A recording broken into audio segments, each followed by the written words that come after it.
പരവൂരിൽ കടലിൽ കാണാതായ രണ്ടാമത്തെ വിദ്യാർത്ഥിയുടെ മൃതദേഹം കണ്ടെത്തി. അയത്തിൽ സ്വദേശി കണ്ണന്റെ മൃതദേഹമാണ് കണ്ടെത്തിയത്. ബിബിൻ എന്ന വിദ്യാർത്ഥിയുടെ മൃതദേഹം നേരത്തെ കണ്ടെത്തിയിരുന്നു.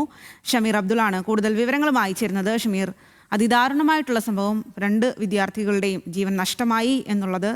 എപ്പോഴാണ് ഈ കുട്ടിയുടെ കൂടി മൃതദേഹം കണ്ടെത്തിയത്? അല്പസമയം മുമ്പാണ് സ്വാതി രണ്ടാമത്തെ കുട്ടിയുടെ മൃതദേഹം കൂടി കിട്ടിയത്. കണ്ണൻ എന്നാണ് ഈ കുട്ടിയുടെ പേര്.